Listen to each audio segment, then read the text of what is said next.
Mag-iisang dekada na simula noong talikuran si Loida ng nobyong si Bal. Kahit anong paliwanag niya rito ay ayaw nitong maniwala. Ayaw nitong akuin ang responsibilidad sa kanya. Sobrang baba na ng tingin nito sa kanya pagkatapos ng lahat ng sakripisyong ginawa niya para rito. Ganon yata, hindi patas ang mundo dahil laging pinapanigan ang mali kaysa sa tama. 9 na taon na rin ang nakaraan simula nung talikuran ni Lloyd ang trabaho sa syudad upang tuluyang makalimot sa dalang dilobyo sa buhay ng kanyang nobyo. Subalit pagawari niya ay kahapon lang nangyari ang pinakamatinding bangungot sa kanyang buhay.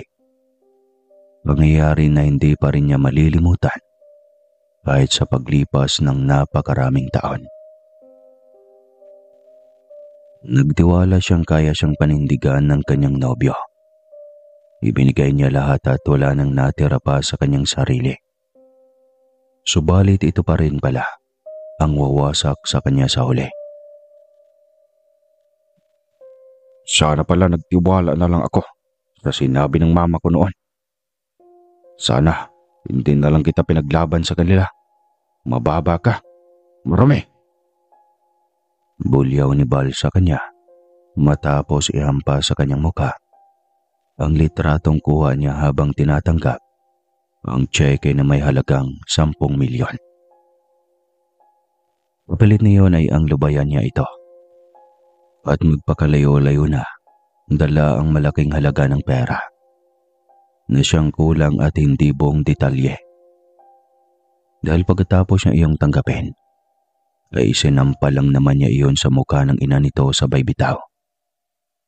Iyong eksenang iyon dapat ang pinaka-highlight at kinuna ng litrato.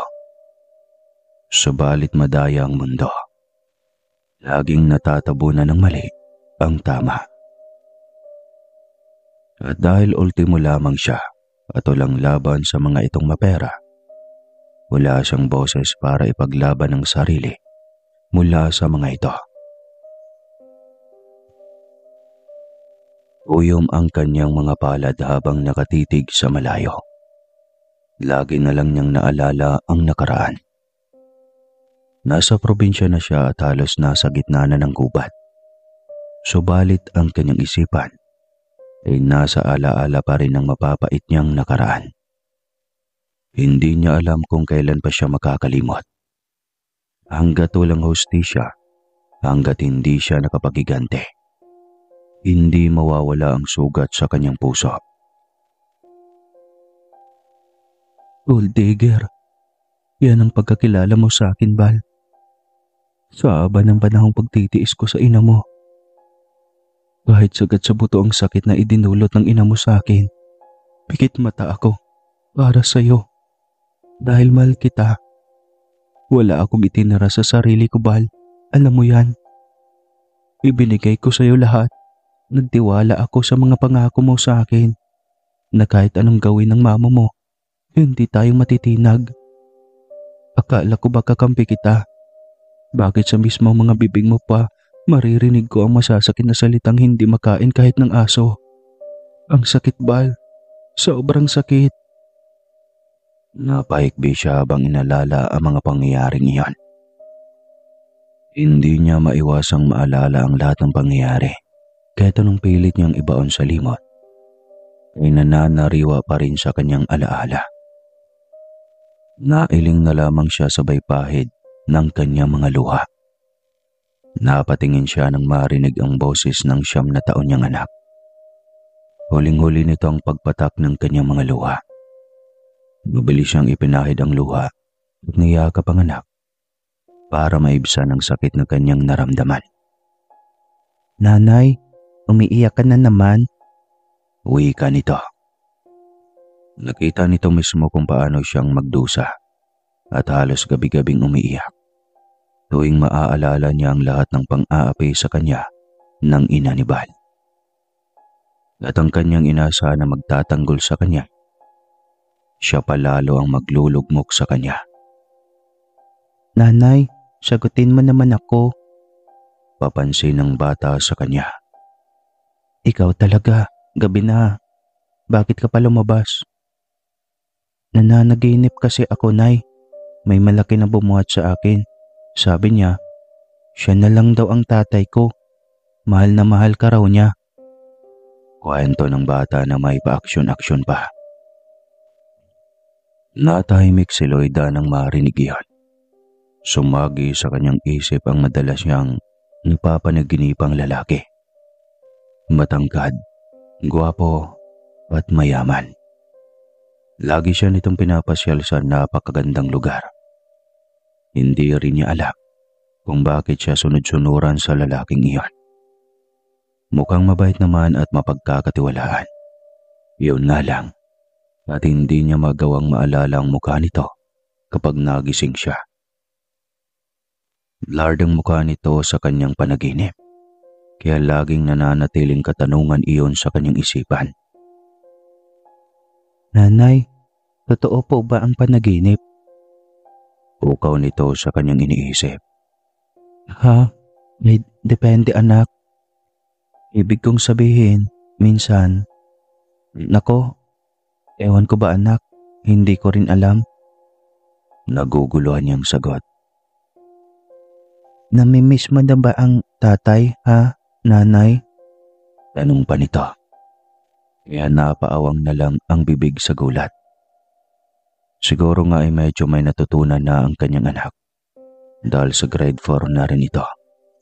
At ang lagi nitong tanong sa kanya tungkol sa ama nito noong kabataan. Ay marahil unti-unti na nitong naintindihan na abandonado sila ng ama nito.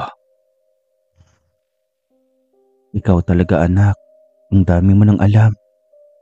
Matulog ka na doon, may pasok ka pa bukas. Utos niya rito. Sige po nanay. Magalang nitong sagot at pumasok na sa loob ng munti nilang kwarto. Sinundan niya ito ng tingin.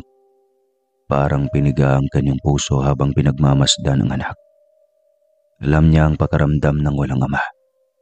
Siya man ay lumaki at tatanda na ring hindi na silayan ang kanyang ama.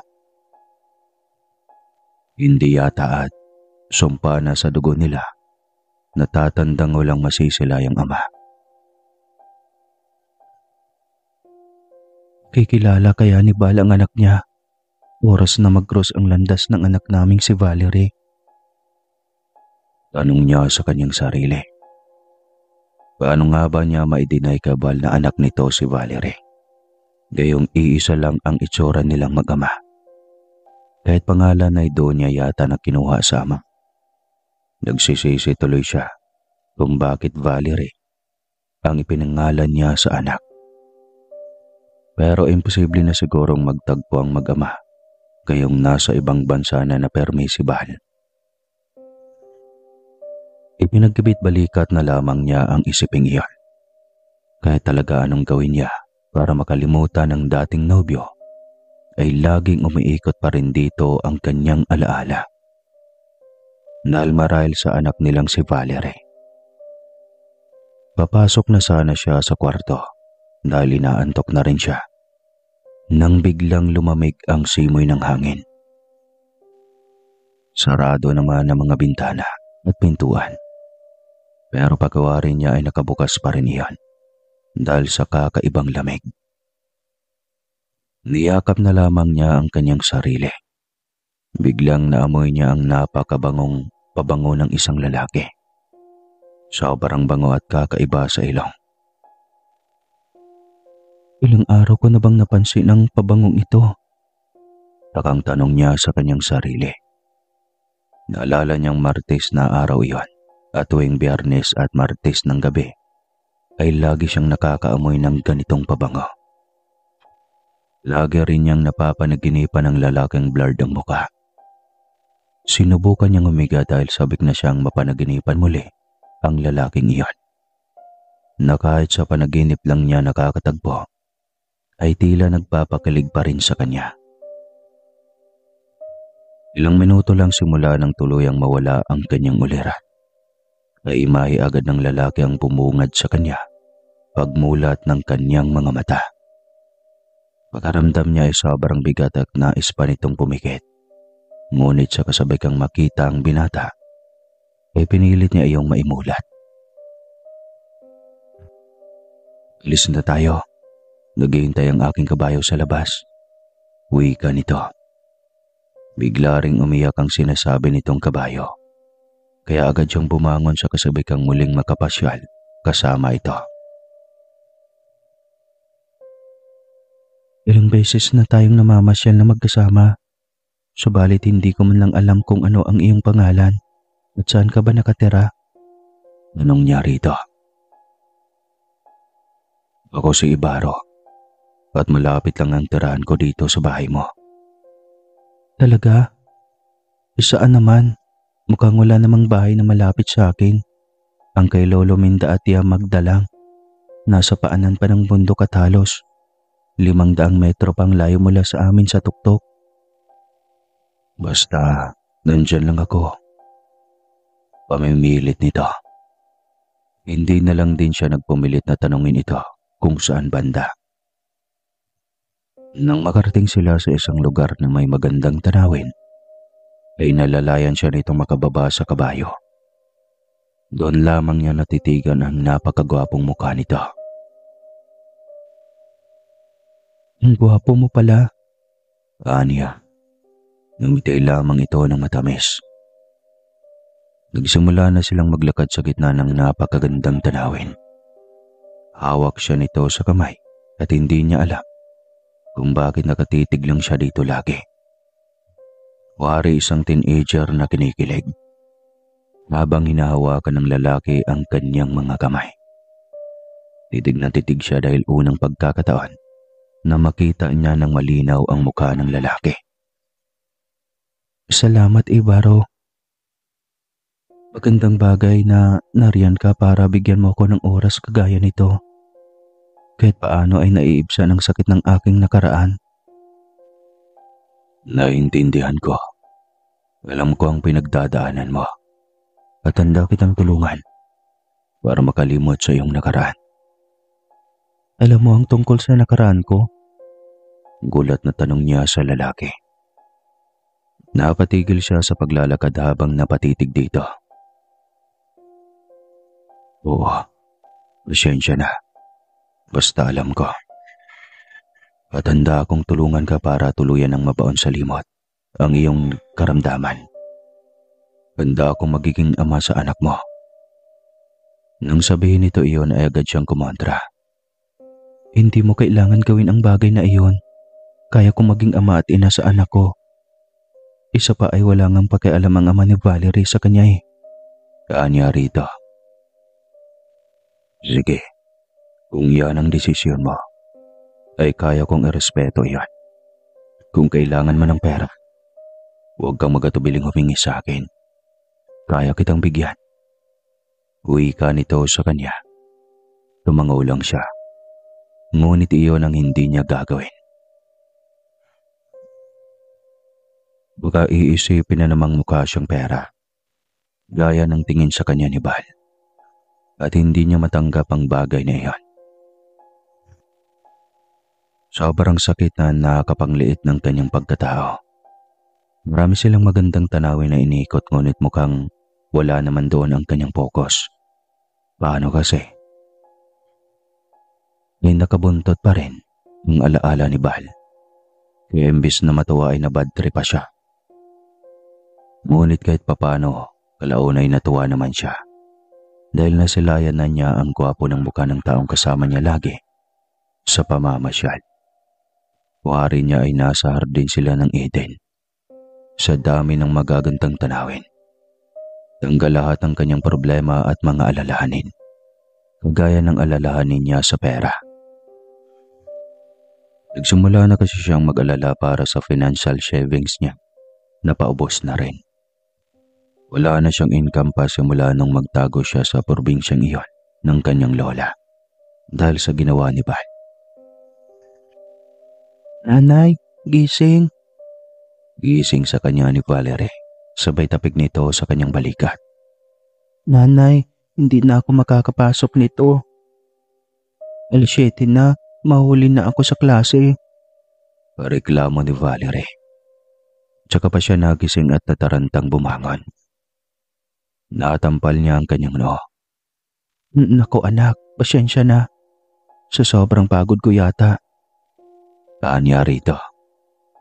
Wala na rin itong magawa pa, kundi ang lumiban na lamang sa pasok. Babangon pa lamang siya mula sa kanilang papag na higaan nang tumunog ang kanyang cellphone. Napatingala siya sa kinaroroonan nito. Ipinatong niya ito sa maliit na mesa. Agad niya itong dinampot para basahin. Mensahe ito mula sa kanyang pinakamatalik na kaibigan. Nakasamahan sa trabaho sa isang mall. Bes, ano na? Ayaw mo pa rin ng trabaho? Mensahe nito. Bakit? Kunot noong tanong niya habang tinitipa iyon sa screen. Inilapag niya iyon ngunit agad ding tumunog, kaya agad na naman niyang dinampot. Di ba? Paubos na ang pinansyal mo. Tamang-tama. Kailangan ng boss ko ng isang supervisor sa isa niyang agency. Hindi ka na mahihirapan pa dahil dati ka namang supervisor ng mall. At kaya ko ina-offer sa'yo kasi sobrang laki ng sahod. Bigla siyang nalito sa sinabi nito. Tahimik na sana ang buhay niya sa probinsya. Ngunit totoong paubos na ang kanyang pinansyal. Ano na? Tanong pa nito sa text nang hindi pa siya nagre-reply. Sinong mag-aalaga kay Valerie? Saan kami titira? Reply niya rito. Hindi problema yan. Ang laki ng apartment ko dito. Mag-isa lang din ako. Pwede kayong tumira ng dalawa dito, ano? At pwede tayong dalawa ang magbantay kay Valerie. Malaki na siya, kaya hindi na tayo mahihirapan, di ba? Siguro ako naging matandang dalaga dahil dyan sa inaanak kong yan. Siya na lang lagi ang apple of the eye ko. Mahabang mensahe nito. Naku, bes, sobrang ng kabutihan mo sa akin. Nahihiya na ako sa'yo. Lagi mo na nga kaming pinapadala ng package dito, lalo na si Valerie. Text niya rito. Ayan ka na naman. Best friend nga tayo, di ba? Wala yan. Akong bahala. Basta. Sumakay na kayo ng bus. Bukas ng umaga. Dahil susunduin ko kayo sa himpilan ng bus. Wala siyang magawa kundi ang pumayag sa gusto ng kaibigan. Wala rin siyang pagpipilian. Dahil hindi naman sila pwedeng mabubuhay ng walang pera. Ito ang kailangan para mabuhay. Kaya kailangan niyang kumayod ulit. Hindi niya alam kung bakit siya nag-aalangan at kinakabahan habang magliligpit ng kanilang mga gamit ni Valerie. Kailangan pa niyang puntahan ang paaralan ni Valerie para kunin ang mga mahalagang papeles para sa paglipat nito ng school. Wala na rin siyang magawa kundi ang ilipat ito. Kinabukasan, maaga silang tumungo sa himpilan ng bus. Walang kaalam-alam si Lloyda na ang bagong may-ari ng kumpanya ng liner na iyon ay ang dating nobyo. Buong akala niya ay nasa ibang bansa pa rin ito. Pagdating sa terminal ng bus sa lungsod, ay diretso lang siyang bumaba. Wakay ang 9 na taong gulang. Hindi niya napansin ang dating sekretarya ni Val. Dahil bukod sa may suot itong antiparang degrado, ay mas lalong tumanda pa ito. Ang tanging napansin niya ay isang pamilyar na mukha na hindi niya maalala kung saan niya nakita. Subalit ramdam niyang malapit ito sa kanya noon, lalo na at pasulyap-sulyap din ito sa kanila ng kanyang anak. Gusto niya itong lapitan para tanungin kung saan sila nagkakilala. Subalit bigla itong nawala ng paglingon niya kay Valerie para magpaalam sana na may lalapitan lang saglit. Inikot na niya ang kanyang tingin subalit wala na ito. Hindi na talaga niya mahanap. Samantalang ito ay tandang-tanda pa siya. Labas-masok siya sa opisina ng dating nobyo. kaya tiyak na hindi siya makakalimutan ito. Lalo na nang matitigan ito ang kanyang anak. Halos hindi na ito makakurap nang makita ang anak niyang akay-akay niya. Babaeng bersyon ito ng amo nitong si Val. Agad na tinawagan ng sekretarya ang amo upang ipaalam ang tungkol sa batang dala-dala ni Loida. Mrs. Catalina, bakit ka napatawag? May meeting pa ako ngayon. Nung ni Val sa sekretarya. Magandang umaga po, sir. Pasensya na sa tawag ko ngayon. Kaso sir, importante ito ng sobra. Sobrang importante. Sige, ano yan? Sabihin mo. Sir, yung ex niyo pong si Loida, yung probinsyana. Nakababala ng bus ngayon at nagkasalubong kami. Kwento ng ginang. Anong kalokohan yan, Mrs. Catalina? Yan lang ang ibabalita mo sa akin. Importante na ba yan? Tinawagan mo ko para lang ibalita yan. Wala akong pakialam. Galit na asik ni Val sa sekretarya nito. Dahil doon ay nasira na agad ang araw nito. Sobra pa namang bugnutin ng binata simula nang maghiwalay sila ni Loida. Hindi po ganun, sir. May kasamang batang babae ang dati mong nobya at babaeng bersyon niyo po ang muka. Kailangan mong makita ang batang ito bago mo pagsisihan ang lahat, sir. Wika pa nito. Ano? Sundan niyo niya, Kuya Diego. Huwag niyong tantanan hanggat hindi sila makarating kung saan sila papunta. Utos nito. Agad din ditong kinansela ang meeting nito sa isang kliyente. Hindi imposibleng magkakaanak sila ni Loida dahil halos mag-asawa na silang mamuhay noon. Noong hindi pa sinira ng ina ni Val ang kanilang relasyon. Halos paliparin na ni Val ang kotse papunta sa nasabing lokasyon. Wala pang 2 oras ay nakabuntot na siya sa sekretarya at sa kanyang personal driver. Nakabuntot din ang mga ito sa isang taxi. At iyak si Val nang mag-inang Loida at anak niya ang lula ng taxi. Hindi niya maintindihan kung bakit parang sasabog ang kanyang puso sa sobrang pagkasabik na makita ang mag-ina. Anak ko iyon. Sigurado ako. Wika pa ng binata sa sarili. Samantalang, nag-message kay Loida si Melba, ang kanyang matalik na kaibigan. Hindi ito maaring lumipan sa araw na iyon dahil kailangang sumama sa meeting ng amo. Sekretarya kasi ito kaya wala siyang magawa, kundi ang sumakay na lamang ng taxi. Nagtaka si Loida ng pagtigil ng taxi sa tapat ng apartment ni Melba ay may kasunod sa kanyang dumulog. Isang kotse na kulay itim at isang taxi din. Sabay pa ang mga itong nagbabaan. Ganon na lamang ang gulat niya nang makita kung sino ang bumaba. Si Val at ang mga tauhan nito. Nagtaka siya kung paano siya nasundan ng mga ito. Anong ginagawa niyo rito? Tanong niya sa mga ito. Lumapit sa kanya si Val.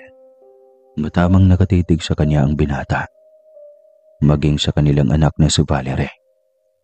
Doon din namukhaan ng bata ang mukha ng kaharap. Siya ang tatay ko, hindi ba, Nay?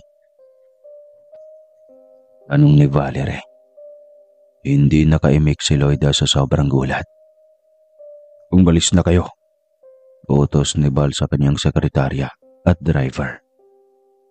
Agad nagsialisa ng mga ito. Napatakbo naman si Valerie sa ama. Sa wakas, nakita rin kita, tatay. Ilang taon na kong nag-wish na sana magkasama na tayo. Natupad na ngayon ang wish ko. Tuwang-tuwa na sambit ni Valerie. Napayakap din dito si Val. Hindi may paliwanag ng binata ang kanyang nararamdaman. Pakiramdam nito ay naging irresponsable itong ama. Bakit ka ba nagpakita? Tahimik ng buhay namin ng anak ko. May bahid na hinanakit na wika ni Loida. Hindi mo dapat itinago sa akin ang aking anak. May karapatan siyang mamuhay ng marangya. Wika nito. Pagkatapos mo akong ipagtabuyan, ang kapal ng mukha mo, Bal. Buong loob na wika niya rito. Pakiusap. Hayaan mo muna kaming makapagpahinga. Pagod kami ng anak ko. Anya pa. Pumayag ito ngunit sinabing bukas na bukas ay dadalhin ito sa mansyon si Valerie. Nakaramdam siya ng pag-aalala. Paano kung kukunin nito ang kanilang anak? Hindi siya papayag. Tanging desisyon ng anak lamang ang kanyang panghahawakan sa mga sandaling iyon. Tatay, hintayin ka namin. Wika ni Valerie sa ama. Kinabukasan ay maaga nga itong dumating para hiramin si Valerie. Nangako itong ibabalik ang anak sa gabi. Wala siyang magawa kundi ang pumayag. Aalis na rin siya para sa kanyang job interview. Kaya ayos na rin para wala na siyang alalahanin. Sabay silang umalis ni Loida ng apartment at itinuro nito kung saan siya mag-a-apply bilang supervisor. Iniwanan lang siya nito nang makapasok na siya sa nasabing gusali. Maingat niyang kinatok ang pintuan ng opisina. Talatang hinintay siya nito dahil agad din itong nagsalita. Pasok ka. Pagkarinig niyon ay dahan-dahan niyang binuksan ang pinto at maingat na humakbang papasok. Ikaw? Gulat na sampit niya nang makita ang pamilyar na mukha. Ito rin ang kasakayan niya sa loob ng bus at ngayon ay malaya niyang naalala kung saan niya ito nakilala. Sa kanyang panaginip at ang weirdo para sa kanya. Kilala mo ako? Tanong nito. Hindi ba? Bakit? Hindi mo ako maalala? Takang tanong niya na nauutal. Ngunit biglang kumunot ang noo nito. Pagkaramdam niya ay binibiro siya nito. Hindi kita kilala, Binibini. At kaya ka nandito ay para mag-apply ng trabaho, tama? Tsaka lang siya tila natauhan at humingi ng paumanhin dito. Pasensya na po, sir. Kaaniya sa bayuko at lapag ng kanyang portfolio. Tanggap ka na. Hindi mo na kailangan dumaan sa kung anong training. Uwi ka nito matapos siyang ilapag ang kanyang mga papeles. Nawardohan man siya ay kailangan niyang kumilos ng normal. Nakakaya nga yata dito ang kanyang naging kilos. Baka iisipin pa nito na baliw siya. Ngunit mas lalo naman yata siyang nagulat nang makita ang pangalan nito. Ito si Ibaro Safadia. Kaya paano pang hindi ito ang lalaking laging laman ng kanyang panaginip noon sa probinsya? Mabilis lamang niyang natutunan ang kanyang trabaho. Isang linggo lang ay bihasa na siya sa kanyang mga gawain. Ngunit ang pagkatao ng binata ay nanatatiling katanungan pa rin sa kanyang isipan. Lalo lahat, lagi itong nakatingin sa kanya tuwing abala siya sa kanyang mga ginagawa. Lagi niya itong nahuhuli sa kanyang peripheral vision. Subalit nagkunwari lang siyang hindi napapansin ito. Hanggang makalipas ang isang buwan ay hindi na ito makatiis. Niyaya siya nitong mamasyal. Wala naman sa iyo ang anak mo ngayon, di ba? Kaya pwede yata kitang imbitahin na mamasyal sa labas. Uwi ka nito. Napakunot ang kanyang noo. Paano nitong nalaman na may anak na siya kung totoong hindi siya kilala nito? Ngunit napaisip niya na baka si Melba ang nagkwento dito. At yun nga, natuloy ang kanilang pamamasyal. Date-date sila. Sana all. Habang kumakain sa isang mamahaling restaurant, ay bigla nitong naitanong ang tungkol kay Bal. Muli na naman siyang nagulat dahil maging ang tungkol kay Bal ay alam nito. Wala na siyang magawa pa kundi ang sagutin ito ng matino. Napahaba pa ang kanilang usapan at kung saan-saan pa iyon napupunta hanggang sa nakaramdam na siya ng pagod kaya nagpaalam na siya dito. Sa bawat araw na ipinapakita nito ang kabutihan ng puso nito, ay unti-unting nahulog ang loob niya sa binatang si Ibarro. Ngunit natatakot na siyang magmahal muli dahil sa pinagdadaanan niya sa kamay ng dating nobyo. Takot na siya sa mga mapera o mayaman na tao. Ngunit tila naman yata nakatadhana para sa kanya ang binata dahil bigla itong nagtapat ng pag-ibig sa kanya. Sakto pang unti-unti na siyang nahulog dito. Naguguluhan siya dahil sa panaginip niya ay lagi niya itong kasama. Kung saan-saan pa nga sila nakakarating na mamasyal. Mga mahiwagong lugar na kahit kailan ay hindi pa niya nakikita sa totoong buhay. Ngunit sa ting magkikita sila sa trabaho, ay para namang wala itong naalala. Kaya iniisip niyang baka guni-guni o nahuhumaling na siya ng gusto sa binata. Kaya kung ano-anong kawarduhan ang pumapasok sa kanyang diwa. Isang gabing magkasama sila ni Ibarro na naghahaponan sa isang restaurant. Ay nakasabayan nila si Val. Nagulat pa ito nang mapadaan sa kanilang lamesa. Akala ni Loida ay ayos lang dito dahil dire-diretso lang itong lumayo sa kanilang kinaroroonan. Ngunit laking gulat niya nang may hatid siya ni Ibarro sa apartment nila Melva. Hinintay nitong makaalis si Ibarro at nagmadaling lumapit sa kanya habang binubuksan niya ang gate. Kaya tuwang-tuwa kang kunin ko sa iyo si Valerie para may oras kang makipaglandian. Uwi ka nito. Anong sinasabi mo? Kaya ako pinapadala sa iyo ang anak ko dahil ayaw kong ipagdamot sa anak ko ang pagiging ama mo. Anong isyu mo sa akin? Galit na tanong niya rito. Ilang beses ka bang hilingin ng anak natin na sa mansyon ka natitira? Pagkatapos ng lahat, Val, kahit kailan, hindi na ako titira sa mansyon niyo. Titira ka kung ayaw mong mag-file ako ng petition at sisiguraduhin ko mawawalan ka ng karapatan kay Valerie. Nanakot nito. Bigla siyang natahimik at napatitig dito. Seryoso ito kaya nagsimula na siyang mabahala. Bakit mo ba ginagawa ito sa akin, Val? Hindi pa ba tapos ang pagpapahirap mo sa akin? Huwag ka ng maraming tanong. Sumama ka na lang sa akin, ngayon din sa mansyon. Alam ni Valerie na uuwi ka ngayon din sa mansyon. Mas lalong sumikip ang dibdib niya at galit na galit siya sa binata dahil sa panggigipit nito lagi sa kanya. Nagpaalam siya kay Melba ng maayos. Inakala ng kanyang best friend na desisyon niya yon. Ang hindi nito alam ay napilitan lamang siya. Pumasok ka na. Malamig na utos ni Val matapos buksan ang pintuan ng mansyon. Tinapunan niya ito ng tingin ngunit agad ding binawi. Galit kasi itong nakatitig sa kanya. Katulad pa rin noon nung huling pinagtabuyan siya nito dahil sa maling paratang sa kanya. Pinilit niyang kalimutan iyon at ipinikit na lamang ang kanyang mga mata. Nang makita iyon ni Val ay bigla itong naging maamo. Saktong pababa rin ng hagdan si Valerie nang pumasok sila ng pintuan. Nanay, dito ka na rin po ba titira? Tuwang tanong ng anak niya. Subalit si Val agad ang sumagot sa tanong niyang iyon.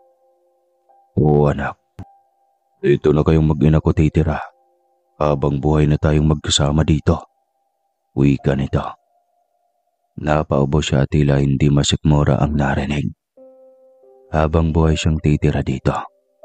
Hindi nga ito humingi ng tawad sa kanya. Pagkatapos ng ginawa nito at ng ina nito sa kanya, ay hindi maaari. Kinabukasan, maaga siyang pumasok na mabigat ang loob. Ngunit wala siyang magagawa dahil kailangan niyang gawin iyon upang masigurong kasama pa rin niya lagi ang kanyang anak. Si Val ay nagdesisyon na lumiban muna dahil gusto nitong kunin muli ang loob ng anak, lalo na ni Loida. Napagtanto nito na mahal pa rin nito ang dating nobya Matagal nang nalaman ni Bal ang katotohanan dahil umamin na dito ang ina nito. Ngunit mataas pa rin ang garbo nito. Ngunit sa pagkakataong ito ay kailangan itong kumilos bago pa maunahan ng ibang lalaki. Lalo pa at umaaligid kay Loida ang kanyang amo.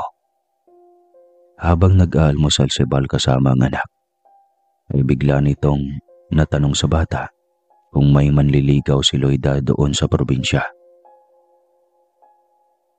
Wala po tatay, kaso may estranghero na laging nasa panaginip ko.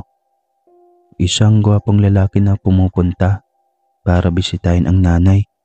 Sakay siya ng private helicopter para marating ang bahay namin. Kasi gusto niyang ligawan ang nanay. Gwapo at matangkad siya tatay at masaya ang nanay tuwing kasama siya. Kwento ng bata. No, hindi ako papayag na may manligaw na iba kay Loida. Galit na wika ni Bal sa kanyang sarili. Napatawa naman si Valerie sa naging reaksyon ng ama nito. Isang desisyon ang pumasok sa isip ni Bal. Ang ibaba nito ang pride sa katawan at humingi na ng kapatawaran kay Loida. Gusto nitong ligawan muli ang ina ng anak nito. Samantalang, si Ibaro ay biglang nakaramdam ng selos at galit kay Bal. Nalaman nitong sa mansyon na nito nakatira si Loida at ayaw nito ang ganong senaryo. Hindi ito papayag na magkabalikan pa ang dalawa. Lihim nitong sinusubaybayan si Bal at napag-alaman nito na may nobya naman pala ang binata. Huwag mo kong subukan, Bal. Marami akong pwedeng gawin sa iyo na hindi kayang gamutin ng doktor. Wika nito sa sarili. Isang gabi, inihatid niya si Loida sa mansyon ng binata. Ngunit gumawa siya ng paraan upang makapasok sa mansyon na ito. Baka pwede naman ako magkape. Okay lang ba? Tanong ni Ibaro kay Loida nang makababa na siya. Oo naman, pwede naman boss. Mabilis na sagot niya. Ngumiti si Ibaro. Pagkakataon na iyon. Maling hakbang lang ni Bal ay tiyak na malalagutan ito ng hininga. Pinaupo ito ni Loida sa sofa habang nagtitimpla ng kape. Sakto namang bumaba si Bal sa hagdan. Galing sa kwarto nito. Halos magkadikit ang kilay ni Bal nang makitang may ipinasok na lalaki si Loida sa kanyang mansyon. Inilang hakbang agad nito ang kinaroroonan ng binata. Sa taas nitong siksto, sa haba ng mga paa nito. Ilang hakbang pa lang ay narating na nito ang kinaupa ni Ibaro. Sinong nagbigay ng pahintulot sa iyong pumasok dito? Galit na tanong ni Bal kay Ibaro. Parang gusto na nitong lamunin ang binata. Si Loida pare, bakit? Hindi ba maaari? Sarkastikong tanong ni Ibaro habang nakipagtitigan dito. Pamamahay ko ito at ako lang ang may karapatang magpapasok ng bisita dito. Ngayon, kung ayaw mong paglaruan ka ng baril ko, umalis ka na. Banta nito. Ganon. Nakakatakot naman pala iyang baril mo. Kaso bago mo siguro madukot yung sinasabing mong baril, bilangin mo muna kung ilang pigsa ang tutubo sa katawan mo. Matapang na banta ni Ibaro dito. Malakak ito at hinamak ng husto si Ibaro. Pinag-cross pa nito ang mga kamay sabay tayo at sinalubong muli ang mga titig ni Bal. Hindi ako nakikipagbiruan. Huwag mo kong pagtawanan dahil mababaw ang pasyensya ko. Galit na wika ni Ibaro. Ngunit mas lalong umalakhak si Bal, dahilan para matumbok nito ang ego ng binatang panauhin. Biglang may kung anong inusal si Ibaro at ganun lamang kabilis ang lahat. Dahil nagsilibasan sa iba't ibang bahagi ng katawan ni Bal ang naglalakihang pigsa sa katawan. Maging sa mukha nito. Naghuhumiyaw ito sa sakit kaya napalabas ng kusina si Loida na puno ng pagtataka. Bitbit pa rin niya ang tasa ng kape. Inaabot niya ito kay Ibarro. Walang ideya kung ano ang mga nangyari. At nagulat na lamang siya nang makita ang mukha ni Bal na puno na ng pigsa habang nag-uumiyaw ito sa sakit. Anong nangyari sa'yo? Ang tanong ni Loida. Itinuro nito si Ibarro na tila ba ay nagagalit dito. Halimaw ang lalaking iyan. Halimaw! Wika nito at mas lalo pang nag-uumiyaw dahil sa dami ng pigsa sa katawan nito. Nanginginig sa sakit ang binata. Huwag ka namang ganyan sa bisita ko, Bal. Mabuting tao si Ibarro. Pagtatanggol niya sa bisita. Pid lamang ang mga ngiti ni Ibarro habang nakatitig sa naghihirap na si Bal. Halimaw siya, Loida. Siya ang may gawa nito sa akin. Wika ulit ni Bal. Ngunit sa pagkakataong iyon, ay unti-unti na itong nawawala ng malay. Nataranta si Loida at hindi alam ang gagawin. Agad niya itong nilapitan at tumingin ng tulong sa bisita. Tulungan mo ko, Ibarro. Hiling niya dito. Agad namang binuhat ni Ibarro ang katawan ni Bal. Sinakay nito sa kotse nito at dinala sa ospital. Huwag mo kasing subukan ng isang nilalang na hindi mo pa lubusang kilala. Buti nga, yun lang ang ginawa ko sa iyo. Mahinang sambit ni Ibarro habang inilapag sa loob ng kotse ang katawan ni Bal na walang malay. Bilisan na natin, Ibarro. Wika ni Loida kaya nagbandali rin itong sumakay at agad na binuhay ang makina ng sasakyan. Pagdating sa ospital ay hindi makapaniwala ang doktor sa sinabit ni Bal. Nanlumo ang mga ito at nagtaka. Grabing pigsa naman ito. Parang wala namang ganito sa panahon ngayon. Kung isa o dalawa siguro maniniwala ako. Puna ng doktor. Doon lang din nagsimulang magduda si Loida. Naniniwala siya sa mga natural na phenomenon. At alam niyang may hiwaga sa likod ng mga pigsa ni Bal. Malalim ang kanyang pag-iisip habang naglalakad sa pasilyo ng ospital palabas. Nang mamataan niya si Ibarro na nakatayo sa labas at tila naghihintay sa kanya. Nakatapat ito sa kristal na dingding at gano'n na lang ang pagkasindak niya nang makita ang nakakatakot nitong refleksyon. Wala itong damit at maitim ang lahat ng buong katawan. Na tila may nakapulupot na mga ugat ng kahoy na kulay itim din.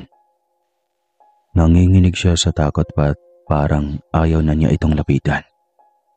Napansin siya ni Ibarro sa ganong sitwasyon. Lumapit ito kaya napaatras siya na siyang ipinagtaka ng binata. Bakit? Tanong nito. Huwag kang matakot. Nagdag pa nito at akmang hahawakan na siya. Nang muli niyang inilayo dito ang sarili. Lumayo ka. Huwag mo kong hawakan, Ibarro. Hindi ka tao. Anya na siyang ikinabigla nito. Tila tanggap naman ito ang kanyang sinabi. At ilang saglit pa ay tumango ito, sabay ngiti ng tipid. Hindi ito umalis sa kanyang harapan. Sensya na, hindi talaga ako tao. Ako si Ibarro, na laging laman ng panaginip mo. At nang malaman kong may iwala kang babalik ng syudad, ay naghanap ako ng paraan. Kaya tayo nagkakilala sa personal sa ganitong paraan. Isa akong engkanto at hindi ako masama sa naging mabuti sa akin. At kaya ako nakadikit sa iyo dahil mahal kita, Loida. Higit pa sa pagmamahal na ibinigay sa iyo ng Bal na yan. Wika nito. Natahimik lamang si Loida na lalong naguluhan. Ngunit isa lang ang pumasok sa kanyang utak. Ang hilingin dito ang kagalingan ni Bal. Dahil malaki ang duda niyang ito nga ang may gawa kung bakit nagkaroon ng maraming pigsa ang dating nobyo. Gagawin ko to para sa'yo. Uwi ka nito at tuluyan na siyang iniwan. Ngunit ilang hakbang pa lang ay lumingon ulit ito sa kanya. Mahal kita, Loida, at ang taong iyan, sasaktan ka lang niya ulit. Uwi ka nito bago tuluyang umalis. Tahimik lamang siyang nakasunod ang tingin dito. Napagtanto niyang hindi naman pala ito nakakatakot. Nang bumalik siya sa kwarto ni Val, ay hindi na siya nagtaka nang makitang magaling na ang binata. Maging ang mga nurse at doktor na nag-aasikaso nito ay nagbulong-bulungan. Tahimik silang dalawa habang pauwi matapos itong ma-discharge ng ospital. Hanggang sa makarating na sila ng bahay. Pumasok na ito sa kwarto nito at siya patungo na rin sa kwarto niya nang magsalita ito. Mag-ingat ka sa lalaking iyon. Hindi siya tao. Uwi ka nito. Wala siyang reaksyon. Hindi rin siya sumagot. Habang nakahiga siya sa kanyang kama, ay nananatiling bukas ang kanyang mga mata. Magulo ang kanyang isipan. Kinabukasan, maaga siyang nagising. Kailangan niyang magluto ng maaga dahil may pasok din si Valerie.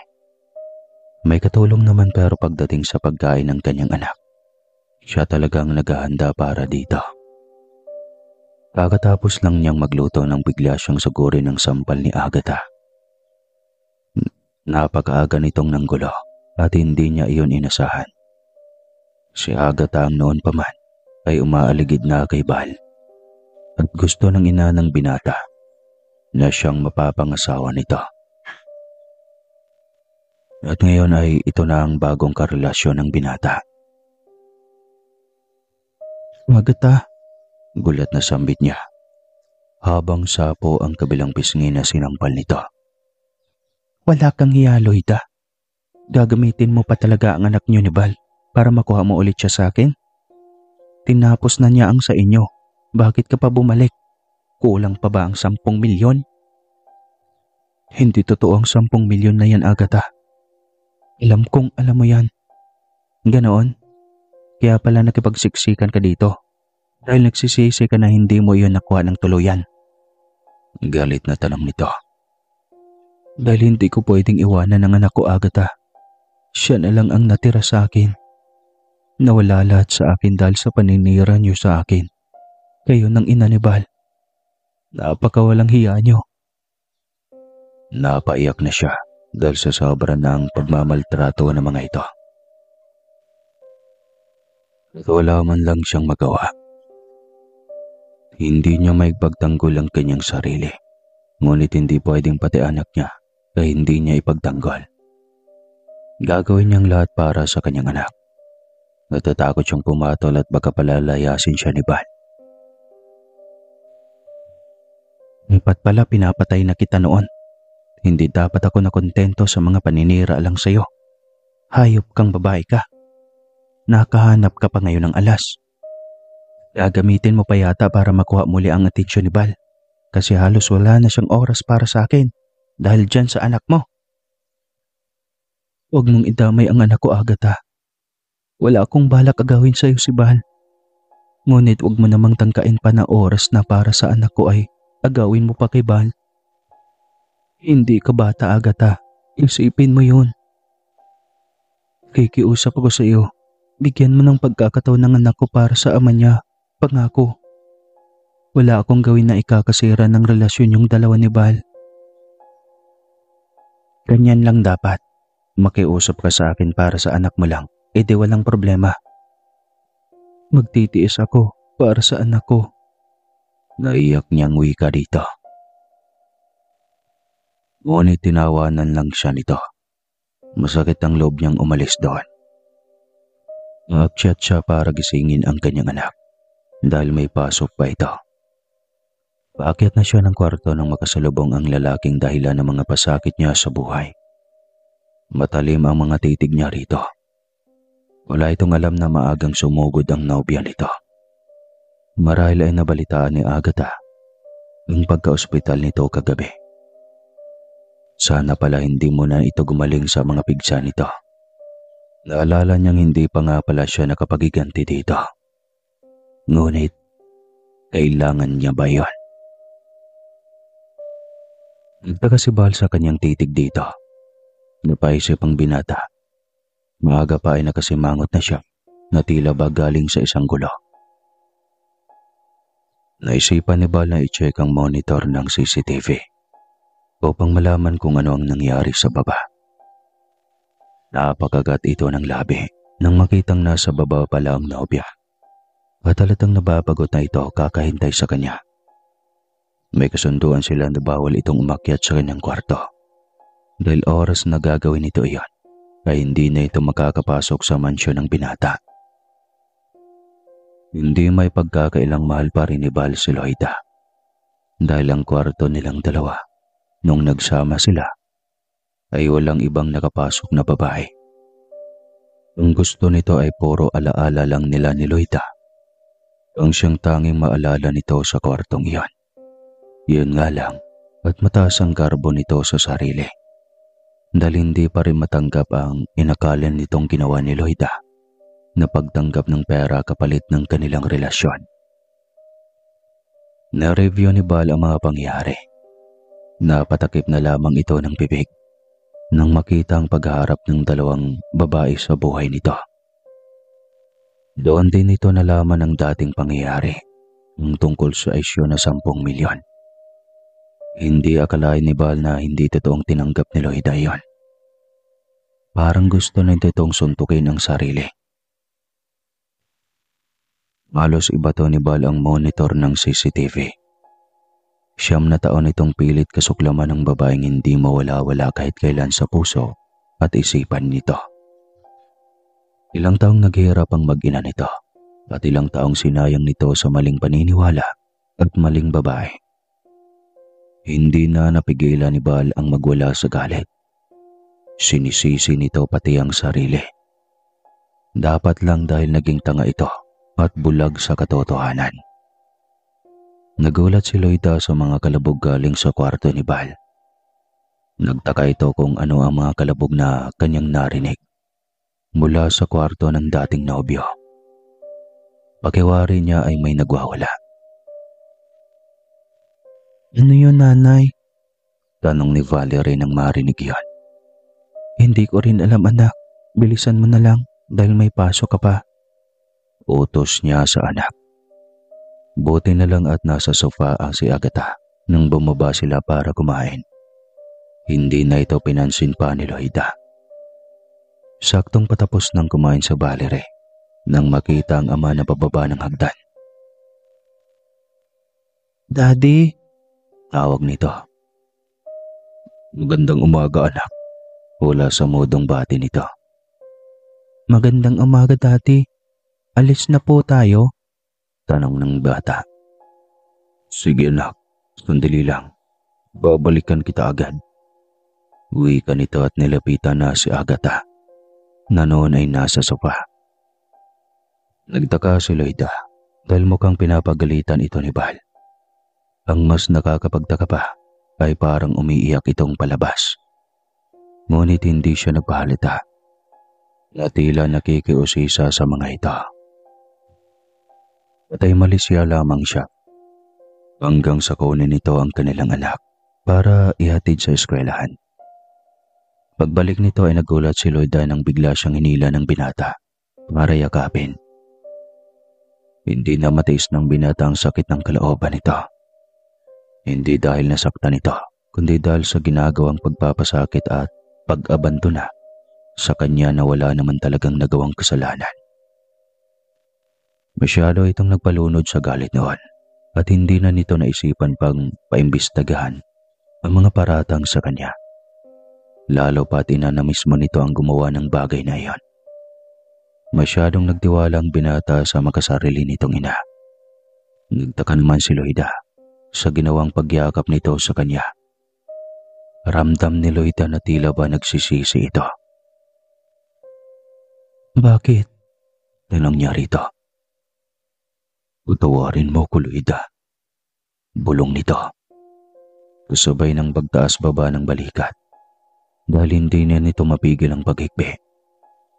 Napakunot ang noo ni Loida, ngunit hindi niya magawang kumawala mula sa pagkakayakap nito. Sobrang higpit at tila ba ayaw na nitong bumitaw pa sa kanya. Pwede bang tayong magbakasyon ni Valerie? Aalis tayo. Kalimutan natin ang lahat ng nakaraan. Uy, ganito. Mas lalo siyang nagulat. Ganon lang iyon kadali lahat. Ingay ng kambing. Sa lahat ng pinagdadaan niya ng hirap, ganon na agad iyon. Hindi siya makasagot. Sa huli ay sinabi niya rito na depende kung papayag si Valerie. Kaya't may alitan sa pagitan nila. Kumpara sa kanyang anak, ay ayaw rin niyang maging makasarili. Kinagabihan ay tinanong agad ni Val ang anak sa mismong harapan niya kung pwede silang magbakasyon sa Japan. Yung tatlo lang sila. Totoo, tay. Siyempre, gustong gusto. Salamat, anak. Gusto ko lang bumuo ng alaala na magkasama tayong tatlo. Pangako, anak. Gagawin ko lahat para maging buo ulit tayo.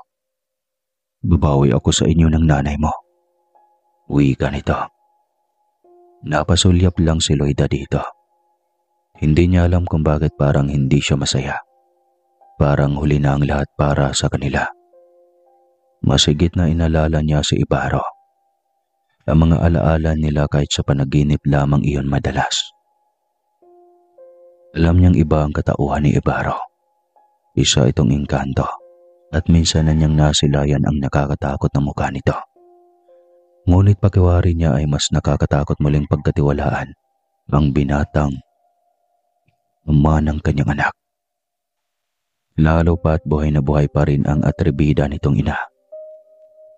Mas magtitiwala pa siguro siyang hindi siya sakta ni Ibaro kaysa nito na sa tagal ng panahon ay tsaka lang nagparamdam sa kanila kung kailan malaki na si Valerie.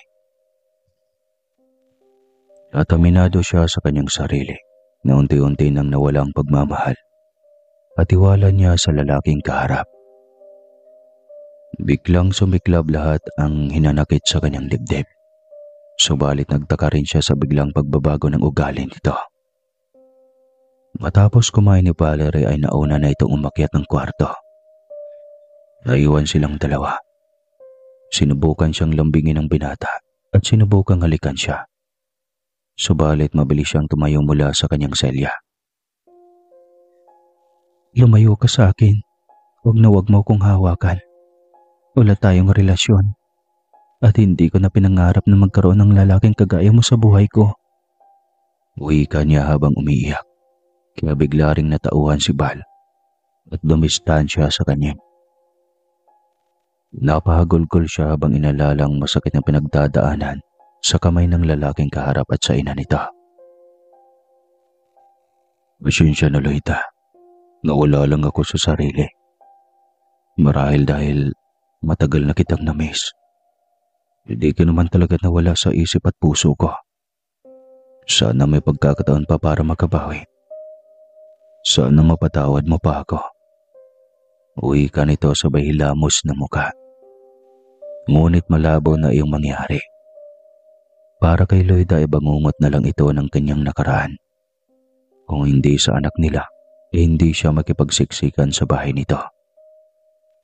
Nang makaakyat si Val ay lumabas na rin siya dahil pakaramdam niya ay masikip ang kanyang dibdib. Kaya gusto muna niyang lumanghap ng sariwang hangin. Ngunit kakaupo lamang niya sa upuan ng patio nang biglang may magsalita sa kanyang likuran.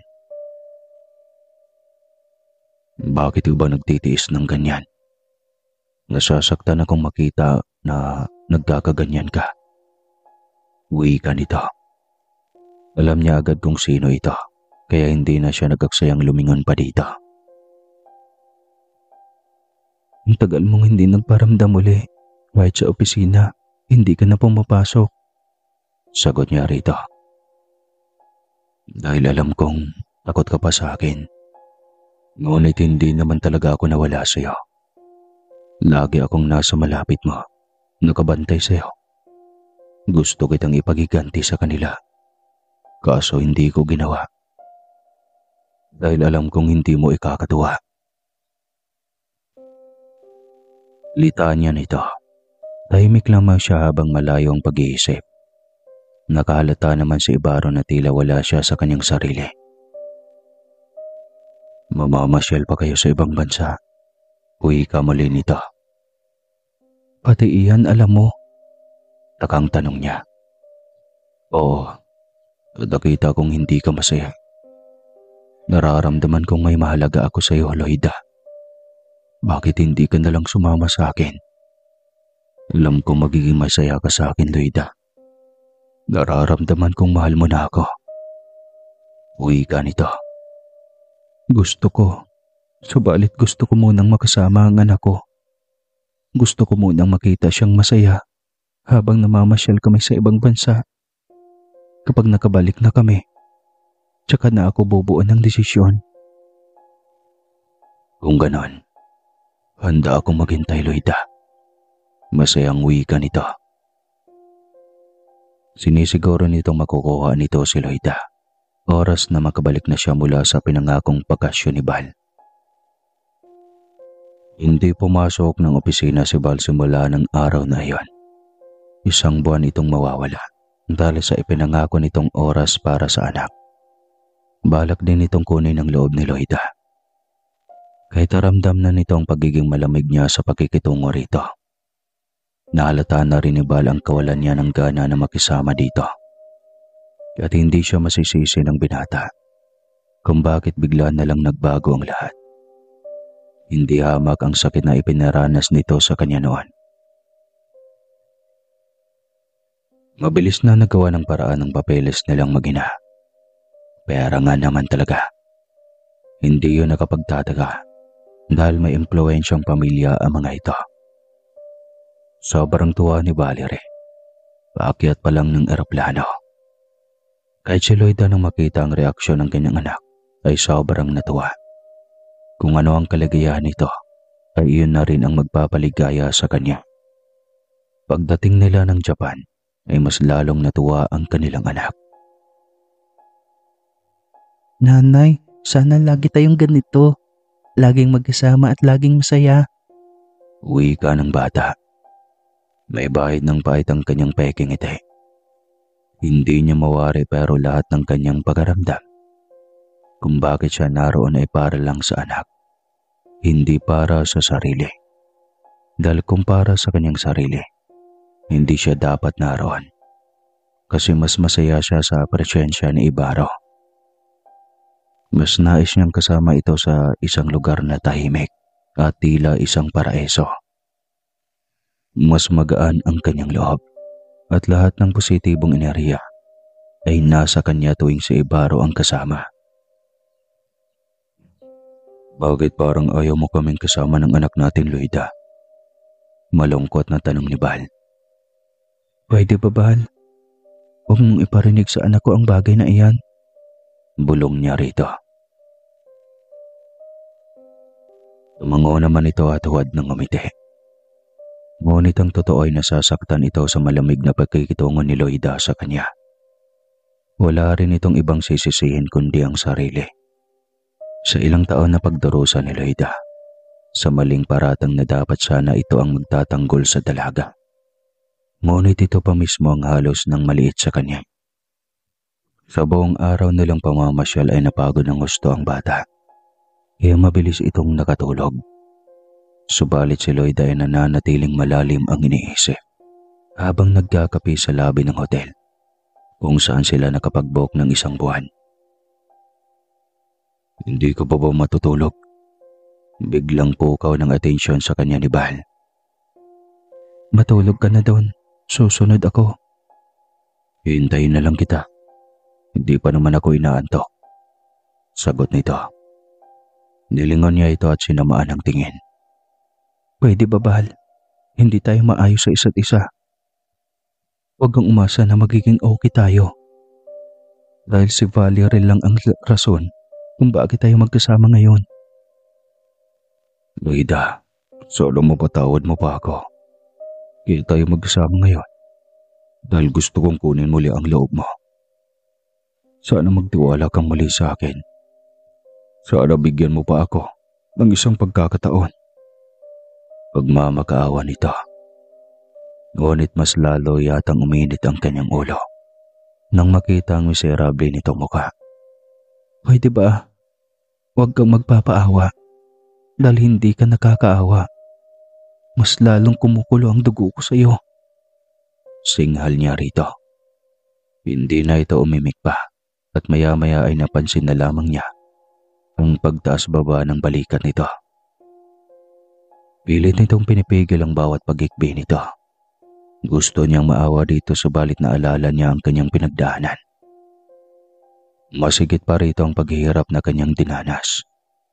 Kung nawawalan man siya ng awa dito, marahil ay kagagawan din ito iyon. Gustong-gusto na niyang umuwi na. Ngayon ay napagtanto niya nang hindi na talaga siya umibig sa ama ng kanyang anak.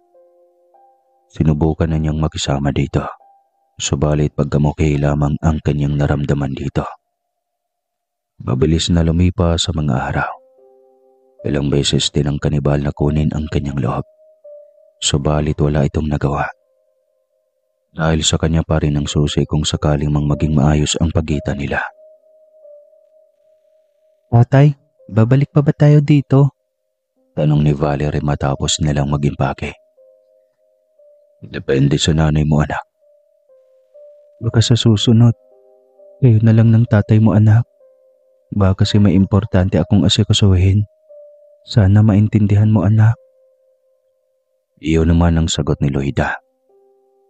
Sa tono ng pananalita niya, ay ramdam ni Val na may iba siyang ipinapahiwatig. Biglang nalungkot ang reaksyon ng mukha nito, ngunit hindi niya iyon pinansin ni Loida. Ayaw niyang magpaapekto sa lahat ng mga pagpapaawa nito. Buo na ang kanyang desisyon. Mas mahalaga sa kanya sa Ibarra at sa pagbalik niya ng Pilipinas. Ito na ang bibigyan niya ng atensyon. Pagod sila sa biyahe pagdating ng mansyon, kaya maging si Loida ay nakatulog na din. Nalagitnaan ng kanyang tulog nang biglang bumungad ang imahe ng lalaking nais siyang makasama habang buhay. Wardo mang isipin pero mas nararamdaman niyang ligtas siya sa kamay ng lalaking ito. Nakauwi ka na pala? Tanong nito na nakangiti.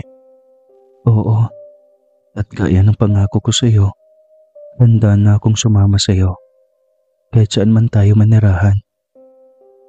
Talaga mahal ko, sasama ka sa akin. Oo, Ibaro, kahit saan. Kung ganon, halika, sumama ka sa akin. Dahil ipakilala kita sa pamilya ko.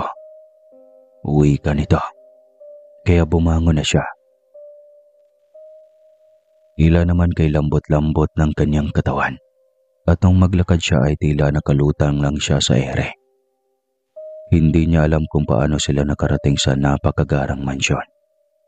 Basta ang naalala lamang niya ay biglang may liwanag na tila humigop sa kanila. Tapos ay nang imulat niya ang kanyang mga mata, ay ganon kagarang bahay na ang bumungad. Kumikinang ang gintong nakalapat sa mga parte ng mansyon. Mga mamahaling bato at kung ano-ano pang mga palamuti na nakadisplay sa mansyon. Isang donya na nakasuot ng maraming damit ang sumalubong sa kanila. Pakiwari niya ay bumalik sila sa panahon ng mga Kastila. Ang suot nito ay may halintulad sa mayamang angka ng mga Kastila noong panahon ng pananakop ng mga ito sa mga Pilipino. Ibaro, ito ba ang sinasabi mong mortal na minahal mo at gustong gawing may bahay? Tanong nito. Aking ina, ito si Loida at tama ka. Siya ang babaeng nais kong maging kasama sa habang panahon. Sagot ng binata. Maayos siya nitong pinakilala sa ina nito. Paramdam niya ang init ng pagtanggap nito at iginiya pa sila nito patungo sa kainan. Hali kayo anak. Sigurado akong gutom na kayo ng pinakamamahal mong ito. Nakangiting wika ng ginang.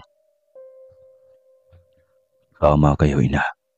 Kami po ay gutom na. Masayang sagot ni Ibarro. Doon yata niya nakita ang ordinaryong kainan at tila ba may okasyon sa sobrang dami ng masasarap na ulam. Umupo na kayo. Maya-maya lang ay lalabas na ang ama mo Ibarro. Utos ng ina nito. Opo ina, sagot ang binata. Sabay hila ng upuan para kay Loida. Pakaramdam ng dalaga ay para siyang prinsesa kung ituring ng mag-ina. Kaya doon pa lang ay komportable na siya. Walang pressure habang kaharap ang mga ito. Nang bumungad ang ama ni Ibarro, ay kinamusta rin siya nito. Pinuri, kinausap ng maayos. Kaya mas naging komportable pa siya. Ang tagal ding nakabuntot nitong si Ibarro sa'yo. Kwento ng ama ng binata.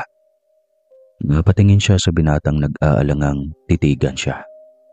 Napangitiin na lang siya dito. Sana hindi mo gagawing iwanan ang aming nag-iisang anak. Wika ng ama nitong malungkot ang reaksyon at hindi niya alam kung bakit. Mahal na mahal ko ang inyong anak. Mahal ko si Ibarro at handa ko siyang samahan kahit saan. Buong loob niyang sagot. Bakas ang tuwa sa mukha ng mga magulang ni Ibarro. Ibig sabihin ay magiging masaya na ito ng tuluyan na siyang pangarap ng mga magulang para sa mga anak. Sige iha, kumain ka na. Kahit saan dyan pwede mong kainin. Sasama ka na kay Ibarro, hindi ba? Tanong pa ng ina ni Ibarro. Opo, sasama na po ako kay Ibarro. Sagot niya. Pagkatapos siyang kumain ay unti-unting naging normal ang kanyang pakaramdam. Hindi kagaya kanina na parang ang gaan ng kanyang katawan. Na kung maglakad siya, ay para lang siyang nakalutang. Ngayon ay pakaramdam niya ay napakasolid na ng kanyang katawan. Ngayon, maninirahan ka na dito kasama si Ibarro at wala nang atrasan pa. Ikaw ang magpapalaki ng aming angkan at magpaparami ng aming lahi. Wika pa ng ama ni Ibarro. Handa po ako sa lahat. Ani habang masayang nakatingin sa binata. Samantalang, hindi matigil ang iyak ni Valerie habang yakap ang katawan ng ina na wala ng buhay. Nanay, bakit? Gising nanay. Bakit ayaw mong magising? Gising na po inay. Hiling ng bata. Anak, tama na yan. Wala na ang nanay. Kailangan mong tanggapin na tayong dalawa na lang ang magsamang mamuhay. Wika ni Val sa anak habang pilit nitong pinapahinahon. Alam ni Val na sobrang nasaktan ang kanilang anak. Maging siya ay hindi matanggap ang nangyari kay Loida. Ang sabi ng doktor ay heart attack ang dahilan ng pagkawala ni Loida. Hindi yon matanggap ni Val. Balak pa niyang buuin ang pamilya niya. Subalit ito na ang nangyari. Hindi pa nga siya nito napatawad ng lubusan. Ngunit wala na siyang magawa pa. Kailangan niyang harapin ang katotohanan. Kahit pahabang buhay niyang dadali ng pagsisisi na iyon. Na nung nasa piling niya ito, ay hindi niya binigyan ng halaga ang pagmamahal nito. At sakripisyo na maitaguyod lang ang kanilang anak. Habang nasa burol ay may namataan si Valerie. Na isang lalaki na nakatayo malapit sa kanila. Namukhaan ito ng bata. Kaya mabilis nitong itinuro iyon sa ama. Tatay, siya yun. Sigaw ni Valerie. Anong siya? Anong sinasabi mo anak? Takang tanong ni Val. Tatay, siya yun. Kinuha niya ang nanay. Noon pa siya laging sumasagi sa panaginip ko. Mahal niya ang nanay at gusto niyang kunin. Ngayon nandito siya. Wika nito habang tinuturo ang isang pamilyar na lalaki. Si Ibarro iyon kaya biglang kinalabutan si Val. Iyon ay tuluyan na niyang napagtanto na hindi normal ang pagkawala ni Loida. Ang nagkukunaring mortal na si Ibarro ang may kagagawan kung bakit sila nilisa ng babaeng ina ng kanyang anak. At ang babaeng sana ay dahilan kung bakit mas lalo pa siyang nagsusumikap na umunlad. Nung makita siya nitong nakatingin sa kinaroroonan nito, ay mabilis itong lumayo. At gano'n na lang ang pagtataka niya na sa isang kisap mata lang, nawala na itong bigla sa kanyang paningin. Tunay nga itong hindi normal na tao. At isa lang ang sumagi sa kanyang isipan. Mas pinili itong mahalin ni Loida kaysa sa kanya na isang mortal. At wala siyang magawa. Dahil noong panahon na puno ng pasakit ang dating kasintahan, si Ibarro ang siyang naging sandigan ng babaeng hindi niya dati pinapahalagahan. Huli na nang mapansin niya na may isang immortal na umeksena sa pagitan nila ni Loida. Kung sana noon pa niya napansin ang lahat ng pagbabago kay Loida. Isang aral sa iba na maging mapanuri sa katotohanan. Dahil ang tiwala kapag tuluyan ng nabahida ng sakit ay mahirap nang maibalik. At alam niyang hanggang sa katapusan ng buhay ni Loida sa mundo ay malaki ang hinanakit nito sa kanya. Ngunit isang pinaumina ang hindi niya alam sa buhay ng dating iniibig na si Loida. Nasa piling na ito ni Ibarro, ang engkantong totoong umibig ng buo dito. Wakas. Hindi ko alam yung kwento kung malulungkot ba ako o maging masaya. Pero parang nakakalungkot. Iniwan kasi yung anak, no?